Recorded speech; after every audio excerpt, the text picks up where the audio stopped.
அனைவருக்கும் வணக்கம். Option cricket channel மூலியம் உங்களை சந்திப்பதில் மிக்க மகிழ்ச்சி அடைகிறேன். நான் உங்கள் சந்தோஷ். நான் செபியில் பதிவு பெற்ற பங்கு ஆலோசகர் கிடையாது. இது பயிற்சிக்கான காணொளி. எந்த பரிந்துரையும் நாம் வழங்குவது இல்லை. பரிந்துரை என்றால் இந்த இடத்தில் நீங்கள் பை செய்யலாம், இந்த இடத்துல நீங்கள் சேல் செய்யலாம் அப்படிங்கிற மாதிரி எந்த பரிந்துரையும் இந்த காணொளியில் இருக்காது. இன்னைக்கு ஜனவரி 2ஆம் தேதி 2024ஆம் ஆண்டு எங்கு சந்தை ஆரம்பமாகலாம், நிஃப்டி எந்த இடத்துல ஆரம்பமாகலாம் அப்படிங்கிற வாய்ப்பு நம்ம கிஃப்ட் நிஃப்டி மூலம் பார்ப்போம்.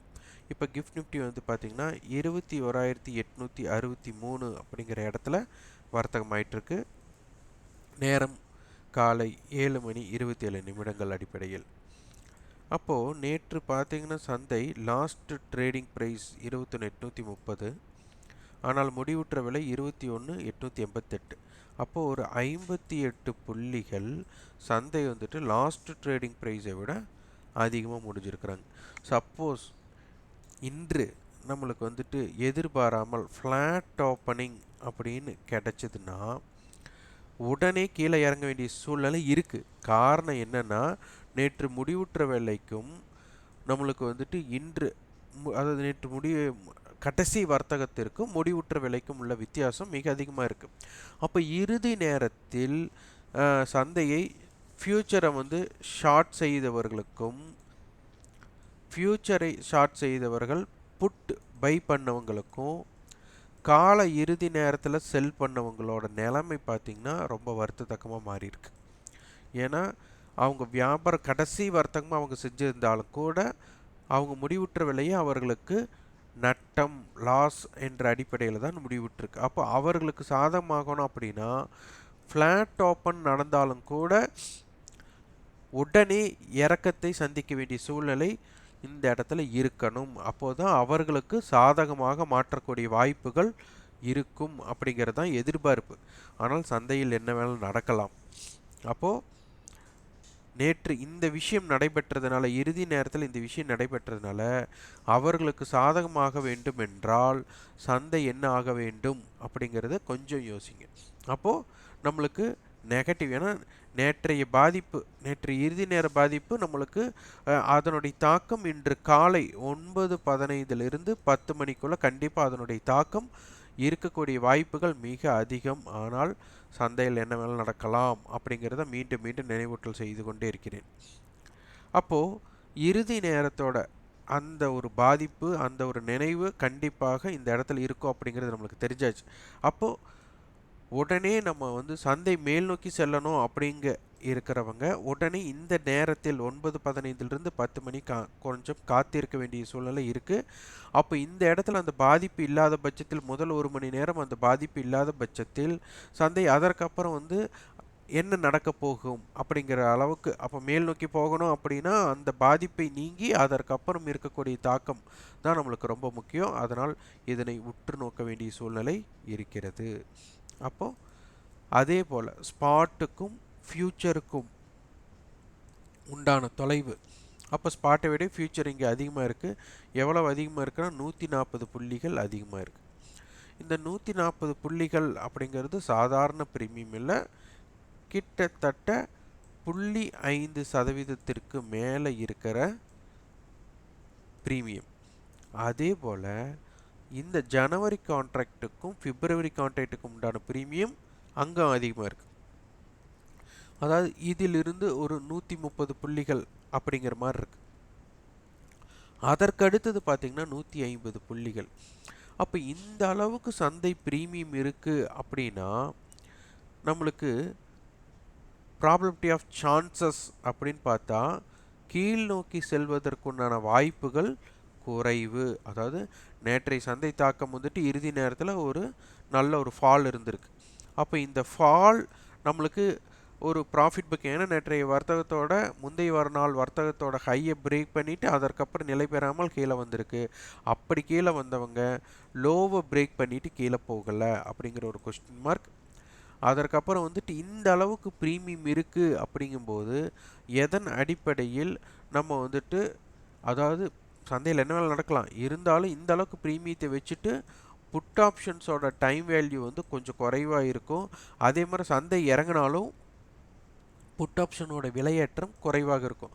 நேற்றைய சந்தை எப்படி வேகமாக ஸ்பீடு மொமெண்டம் கொடுத்தாங்களோ அந்த மூமெண்ட் கொடுத்தா மட்டும்தான் இந்த புட் ஆப்ஷன் தப்பிக்க முடியும். அப்போ இதனை நீங்கள் உற்று நோக்க வேண்டும். அப்போ நம்ம கான்ட்ராக்ட்ஸ் நம்ம கொண்டு வரணும்.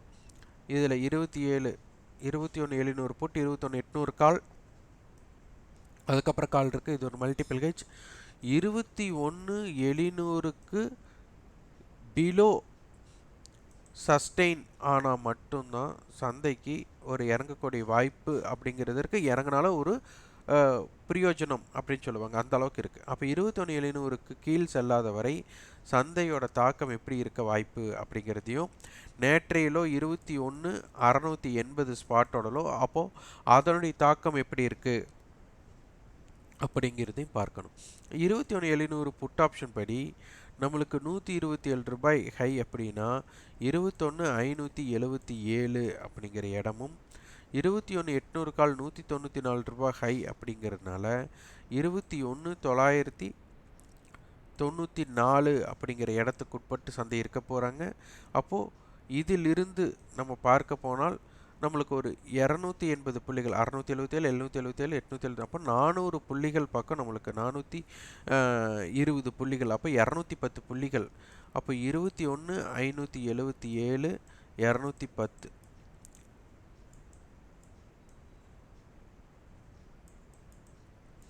$21,787. அப்போது 21,750லிருந்து 21,800 ரொம்ப ரொம்ப முக்கியமான லெவலாக இருக்கப்படும். அதற்கு தகுந்த மாதிரி தான் உங்களோட வியாபார அமைப்பை பயன்படுத்த வேண்டும். இது ஹை டு ஹை. இதே க்ளோஸ் அப்போ 21,634லிருந்து 21,910 வரை. அப்போ 21,750 நம்மளுக்கு ரொம்ப முக்கியமான புள்ளியாக இருக்கும். அப்போ 21,750 பேஸ் பண்ணி நீங்கள் பார்க்கணும். அதுபோக டைம் வேல்யூ நம்ம சொல்லியிருக்கிறோம். கடந்த வெள்ளிக்கிழமையே நம்ம வந்து இந்த டைம் வேல்யூவை மார்க் பண்ணி எழுதி வச்சுட்டு வாங்க அப்படின்னு நம்ம சொல்லியிருப்போம். அப்போது முதல்ல இதனுடைய 50 புள்ளியை நம்ம ஃபஸ்ட்டு பார்த்துக்கலாம். அப்போ 50 ரூபாய் இருக்கணும். அப்போது 115 இருக்கிறாங்க, இவங்க 107 இருக்கிறாங்க. அப்போது 222, 50 ரூபாய் இருக்க வேண்டியவங்க 222 ரூபாய் இருக்கிறாங்க. இந்த இடத்த பிரிக்கக்கூடியவர்கள். அப்போ எவ்வளவு அதிகமாக இருக்காங்கன்னா 172 புள்ளிகள் அதிகமாக இருக்காங்க. கண்டிப்பாக சந்தை அதிகபட்சம் இந்த 21,700லிருந்து 21,750க்குள்ளே இருக்கக்கூடிய வாய்ப்பே இல்லை. அப்போது 21,700க்கு கீழோ இல்லை 21,750க்கு மேலோ தான் கண்டிப்பாக இருக்க போகிறாங்க. ஏன்னா அத்தனை டைம் வேல்யூ இங்கே அதிகமாக இருக்கிறது. இதைத்தான் அவர்கள் பிரித்து பாருங்கள், 88, இங்கே 84, எவ்வளவு கணக்கச்சிதமான கணக்கீடு பாருங்கள்.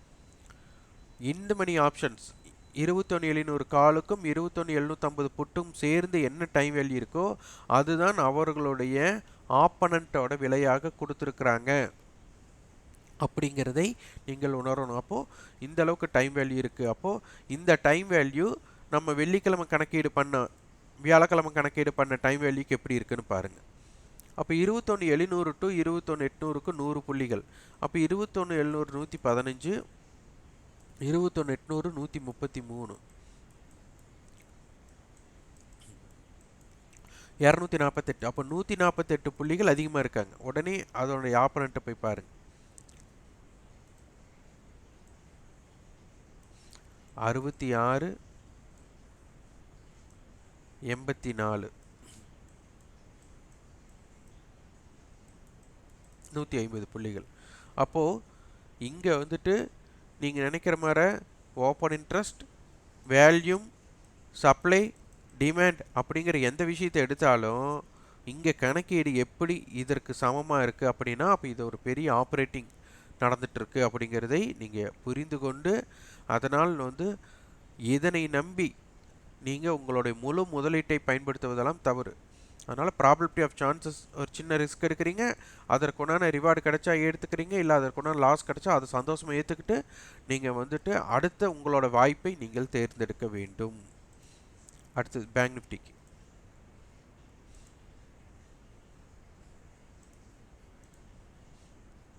பேங்க் நிஃப்டியோட டைம் வேல்யூ ஒரு 100 புள்ளி 200 புள்ளிக்கு இருக்கிறத நம்ம செக் பண்ணிக்கலாம். மித்த கணக்கீடெல்லாம் நீங்கள் பார்த்துக்கொள்ளுங்க. இப்போது நம்மளுக்கு பேங்க் நிஃப்டியோட ஸ்பாட் எங்கே இருக்கோ அதற்குள்ளே தான் நம்ம எடுத்தாகணும். Underlying value 48,234. அப்போது 48,100லிருந்து 48,300க்குள்ளே எடுத்துக்கலாம். அப்போ இது ஒரு 200 புள்ளி. அப்போ இது எவ்வளோ இருக்காங்க? 277 இருக்கிறாங்க. இவங்க எவ்வளோ இருக்காங்க? 295 இருக்கிறாங்க.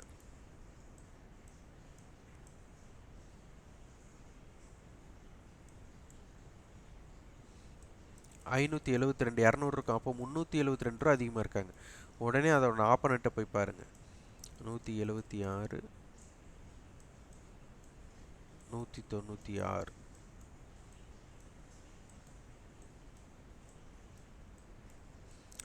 அப்போது இந்த மணியோட டைம் வேல்யூ 48,100லேருந்து 48,300க்குள்ளே என்ன டைம் வேல்யூ இருக்கோ அதைத்தான் அவங்களுடைய ஆப்பனண்ட்டோட ஓடிஎம் ஆப்ஷனுக்கு பகிர்ந்து கொடுக்குறார்கள் அப்படிங்கிற விஷயம் இங்கே நம்மளுக்கு நல்லா தென்படுது. அதனால் ஆப்ஷன் அப்படிங்கிறது ஏமாற்று பொருள் அல்ல. இதற்குள்ளே இருக்கிற கணக்கீடை நீங்கள் சரியாக கணித்து நீங்கள் வியாபாரம் செய்யக்கூடிய வாய்ப்பு இருந்தால் அது உங்களுடைய வியாபாரத்தை பயன்படுத்துவதாக இருக்கும், சிறப்பானதாகவும் இருக்கும். நீண்ட காலம் நீங்கள் ஆப்ஷன் வர்த்தகத்தில் வியாபாரம் செய்வதற்குண்டான வாய்ப்புகளாக அமையும். வெறுமனே நம்ம வந்துட்டு ஒரு ஆப்ஷன் பிரீமியத்தை பை பண்ணுறோம் அப்படின்னா அது நீண்ட காலத்துக்கு முடியாது. அதனால் அனைத்தும் தெரிந்தும் கற்றுக்கொண்டும் புரிந்து கொண்டும் அனுபவ ரீதியாக உணர்ந்தும் வியாபாரம் செய்ய முற்படுங்கள். ஆப்ஷன் வர்த்தகம்ங்கிறது நட்டம் ஏற்படக்கூடிய வாய்ப்பு அதிகம் அப்படிங்கிறது நம்மளுக்கு தெரியுது. அந்த நட்டம் ஏன் ஏற்பட அதிகமான வாய்ப்பு அப்படிங்கிறதை தெரிந்து அதனை ஆராய்ந்து அதனை மாற்று வழியில் நீங்கள் யோசித்தால் இதில் மிக மிக ரொம்ப எளிமையாக நம்ம வெற்றியடைய வாய்ப்புகள் உள்ளது அப்படிங்கிறதை உணருங்கள். இந்த காணொலி உங்களுக்கு பயனுள்ளதாக இருந்தால் லைக் பண்ணுங்கள், ஷேர் பண்ணுங்கள், சப்ஸ்கிரைப் பண்ணுங்கள். கண்டிப்பாக உங்கள் ஃபீட்பேக்கை கமெண்ட் பாக்ஸில் பதிவு பண்ணுங்கள். நன்றி, வணக்கம்.